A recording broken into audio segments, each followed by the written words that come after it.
Te invitamos a que te suscribas a nuestro canal, para seguir compartiendo más videos como este.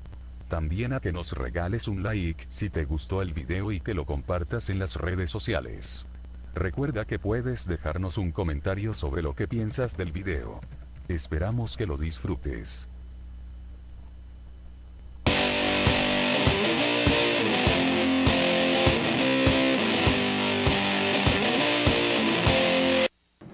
It's a simple question. Do you love the guy or not? Leo is such a brilliant actor, and he doesn't know it. He really doesn't know it, which I think is incredibly endearing. There was an inner quality to this guy that he had to create. So mysterious. And he totally holds the screen every second that he's on there. And we did a lot of work on those scenes, you know, just the whole getting to know each other thing, and Jack testing Rose to see how she feels about certain things. You have a gift, Jack. You see people. See you. And? You wouldn't have jumped. Kate had it, the thing that you look for. There was a luminous quality in her face, in her eyes, that I just knew that people would be ready to go the distance with her. Because it's a hell of a journey. That's brilliant. Never done underwater acting before, have I? It's her first American film, probably 10 times the scale of anything she's ever done. The set will be sinking during the shot. Being away from home, so this is like completely taking her to a different dimension, I'm sure, you know? My heart goes out to her. Aim higher. No, aim higher. Much higher. There, that's it. I know that working on a James Cameron movie is quite like nothing else. I mean it, I'll let go. I know, they're quite like nothing else, I know. But I really have loved it. Our first threshold of realization was we're going to have to build a lot of the ship, really a lot of it, to really pull off this story and to do it in a satisfying way that's significantly beyond what's been done before. Because if you're not really breaking new ground, what's the point?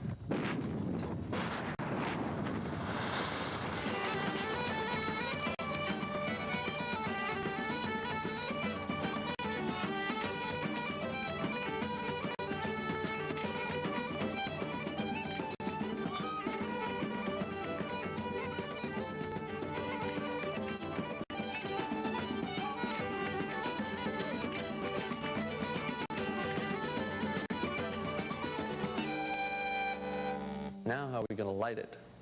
And how are we going to shoot it? The Titanic was really a floating city of light, and you really see that in the illustrations, and that's what we tried to capture in our photography.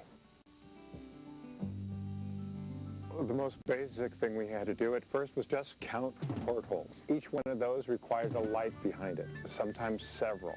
When you walk inside, at 70 miles of one kind of cable and 70 miles of another kind of cable all add up to this Terry Gilliam vision of the telephone company in the 1950s. The Titanic is the world of the movie. It has to be real. And we had to shoot it as if the Titanic was sitting there, you know, tied up down at Long Beach, and we could just take it out for a spin and shoot on the deck and shoot it with helicopters and make it interesting. We used all the technology we could to make you believe the Titanic lives. It's on the open water, it's at sea. It is depicted in the film the way Jim Cameron would like to depict it in the film, without any limitation to it. We sort of equate it to being like a symphony, where it's made up of so many notes, and if all the notes are played perfectly, you believe what we're asking you to believe. Smoke coming out of the smokestacks, people on the deck of the ship. And not only people on the deck of the ship, because that's too easy, it's what are they doing? Are they doing something that you believe to be real? When you hit like every note, all of a sudden it transcends the technique of it, and you're there. It is absolutely the Titanic. Let's stretch your legs. Yes, sir. You have the sequence of scenes when they decide to really bring up the speed and just pound this Leviathan forward at the fastest it'll go. You've got hundreds of stokers down below throwing coal into these big furnaces, and the big crankshafts of the engines are turning over, these 4-story high engines. You see the power of it, and you see the satisfaction of the officers who run the ship and their domination of the elements. 21 knots, sir. And then I take that energy and I give it to Jack, Leonardo's character. He's an artist. He's a guy who's able to have his heart soar. I'm the king of the world! It's his ship, man. You know, it doesn't matter that he doesn't have a dime. This is his ship. It's his moment. He owns the moment. It both celebrates the ship and it celebrates his character at the same time, which is what I really love about that scene. I've always tried to take the biggest epic moments and somehow tie them always back to the human heart in some way. In the course of making this film, we went to the wreck. And when you see the wreck in the film, it's the wreck. It's the real thing. Dive 6. Here we are again on the deck of Titanic. 2.5 miles down. Pressure outside is 3.5 tons per square inch.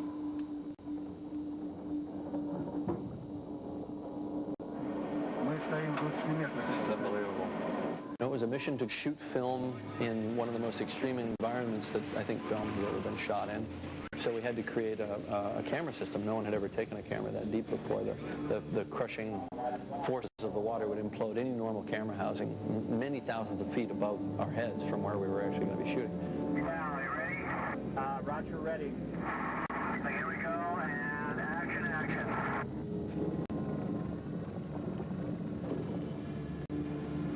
Turned out that we got everything we needed.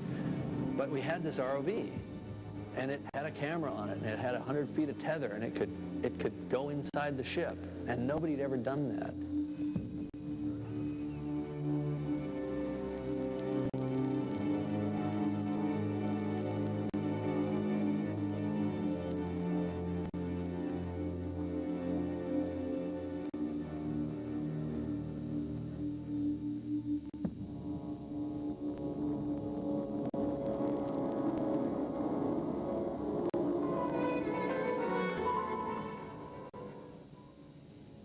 Confronted with the wreck itself, the fact of it lying on the sea bottom created a sense for us collectively, certainly for me personally, that after that point, everything else had to live up to that level of authenticity.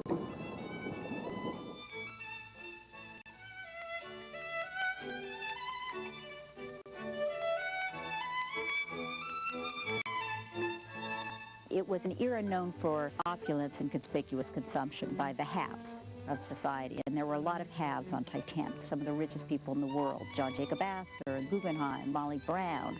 Everything was big and ostentatiously so. You couldn't make this movie without showing that. It was one delight after another. From the boat deck, you could go down the stairs, deck after deck, and end up on that D-deck landing with that beautiful candelabra. Doesn't this look great? And the furniture, all faithfully reproduced. The carpets woven by the same company that wove the carpets for the Titanic in 1912. You know, for someone who knows the ship so well that I can explore the ship in my mind, the dreamlike experience of doing this was just beyond almost anything I can describe.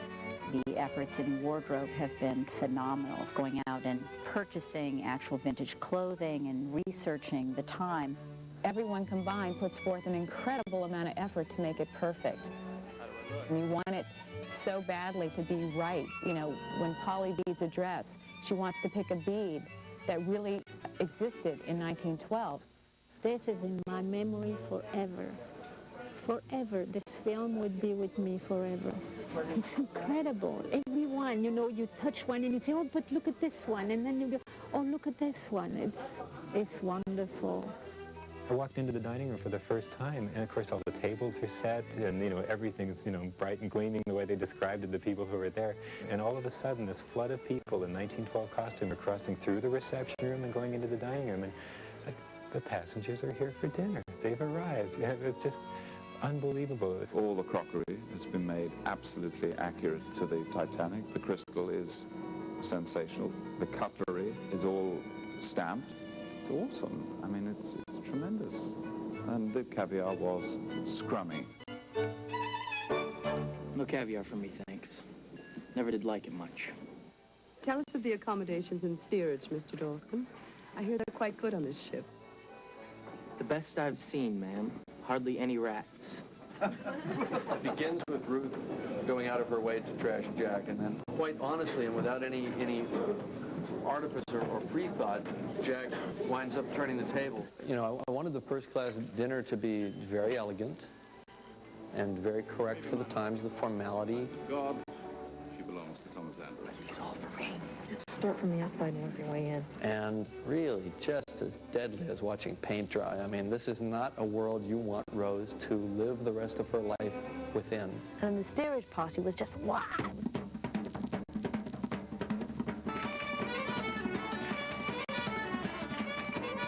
Feels like bumper cars.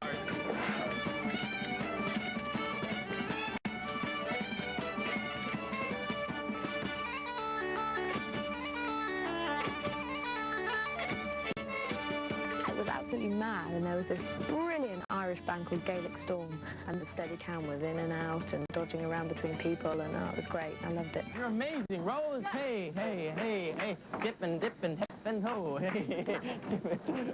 I can do it better. Watch me. Go, go. He'd been practicing really hard. I was really kind of proud of him. He'd really got the footwork down. It's just a celebration of being alive, really. And I believe that's what those people were actually like on the ship, because they were going to a new life. They had made a decision to put aside all of their friends and all of their family and leave everything that they ever knew and go to a new place. And it just makes it seem like the idea that you're going to die, that disaster and doom are coming, are so far away and so impossible to conceive. And if you don't start from that place, you'll never understand what it was like to be on that ship. Is there anyone there? Yes, you see. Iceberg, right ahead! There's a moment of, do I go left or do I go right? I better get this right.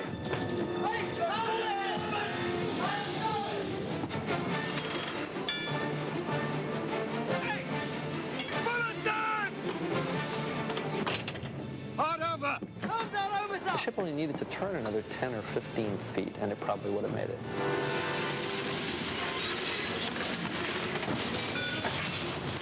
Get back!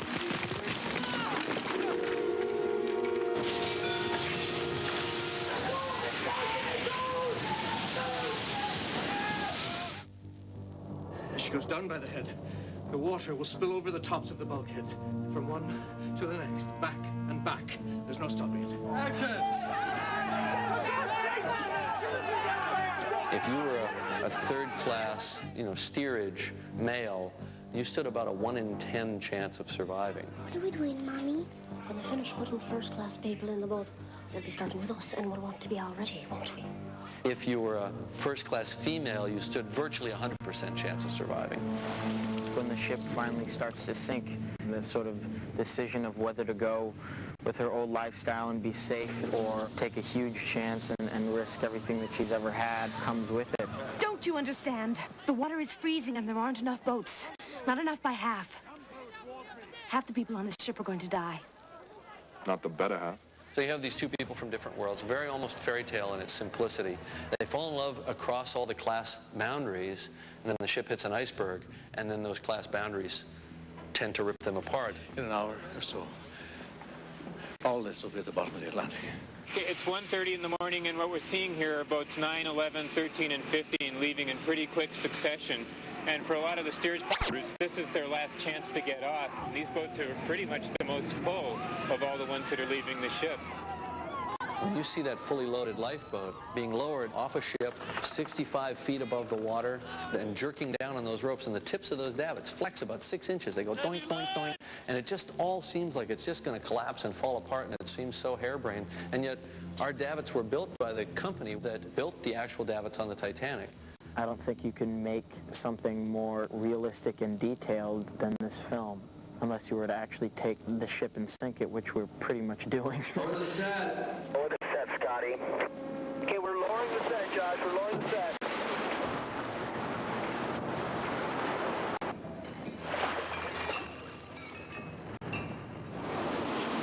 The pumps that are making the water are just being aimed by guys. So if they see you're in trouble, they'll pay them off.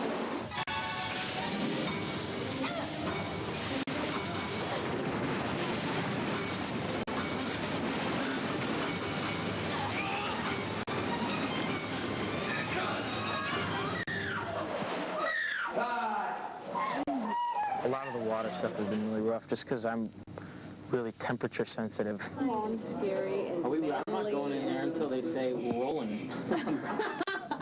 Come on. If we had heated the tanks, they would have steamed like a jacuzzi. So we had to keep the tanks at a temperature that made them visually correct. Everybody else was in wetsuits or dry suits or something, but I can't wear anything underneath that costume because by design there's no room for such joys. That water was so cold. Holding onto this axe in my right hand, and I couldn't touch the bottom with my feet at all. The water was up to here, and I had to hold onto this pipe and shimmy as quickly as I could. I couldn't go, oh no, I don't want to do this, you know, or anything like that. I just had to get in there and do it, and I did, and I can't believe that I did, really. Do you think we could get a little bit of a swimming pool, by the way? There's a stateliness to the way we perceive the sinking of the Titanic. It was not stately.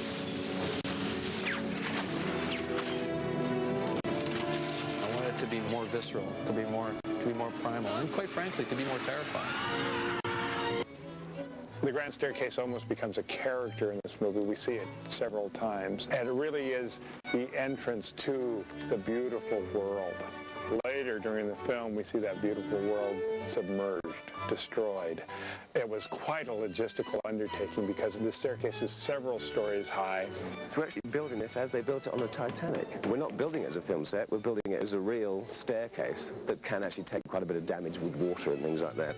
It'll be interesting to see how much of it is left afterwards. Just a couple of months ago we were in Mexico City building this thing out of solid oak, and now here we are in Rosarito, which is north of Mexico, getting ready to shoot it.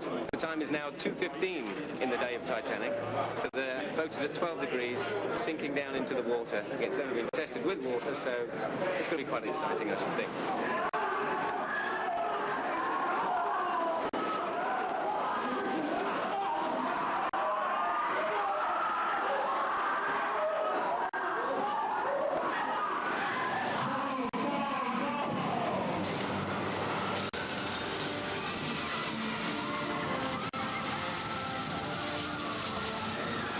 Water came cascading in with such brutal force that it actually caused the Grand Staircase itself to rip from its foundation.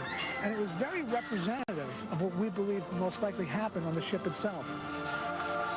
People really expected to be saved. I think that up to the last minute when they finally saw the ship going way up and then plunging straight down, they thought that no matter what, the ship was going to stay afloat. Some of them felt abandoned, that there was no sense to the universe. I think it's a really interesting opportunity to just analyze human reaction in a situation that ultimately becomes one of almost certain death.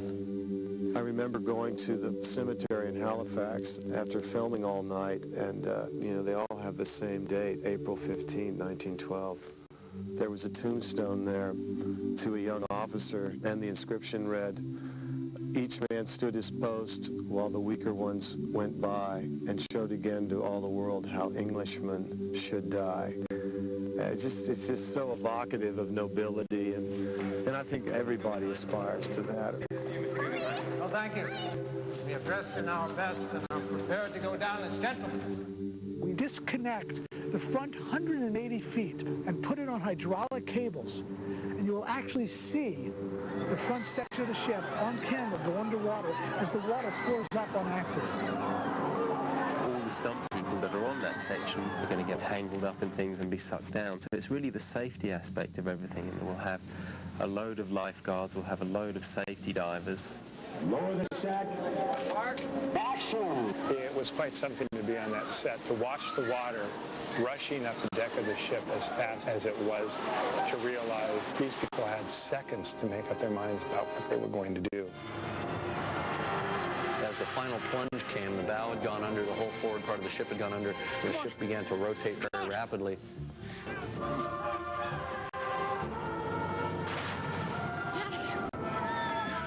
This is where we first met.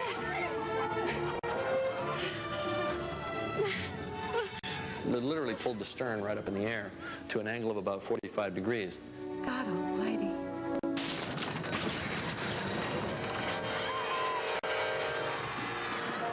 It's a massive stunt sequence in that the back section of the ship went up to 90 degrees, so anyone on it was either holding on or they fell.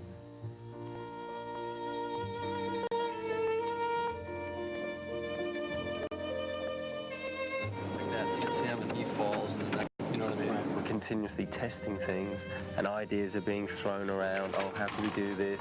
Or what if we try this? Oh no, Mr. Bell. They kind of form natural pads, so if we use soft foam, then the dummies themselves can actually take the impact of people sliding. Yeah. Oh my God. We were 200 feet in the air, cabled on as it was completely vertical. And all of a sudden I see Jim on a crane going another 100 feet in the air with his camera sort of leaning over like this. Just looking at the whole situation was completely surreal. And there have been a lot of moments like that. Since Jim built a portion of the set that actually works on a hydraulic rig, they're literally doing the same action that the real Titanic did, and the same dangers are involved. And you want to see more of the ship than they could possibly stick on a hydraulic rig and do it safely.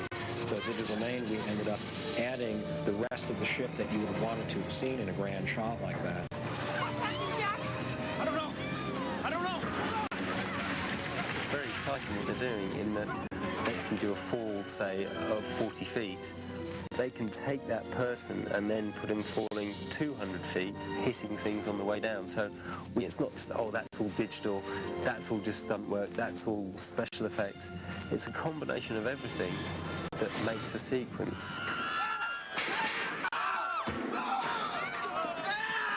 When you look at it, it's disturbing in some way, because you know that you just recreated a moment in time, that these people went through that.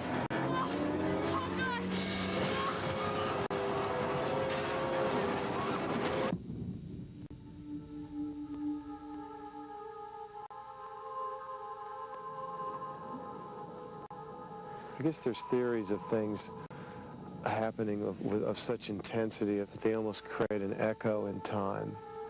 And the Titanic has that feeling. Hold on. Hold on. Keep your eyes closed. If Rose had a wish at the age of 101, her wish would be that she lived in a world where the Titanic was not a famous ship, where it was just another ship.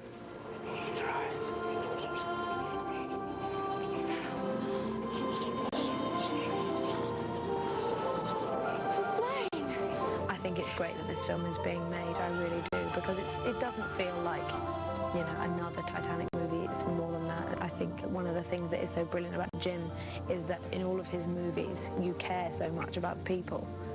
Titanic was called the ship of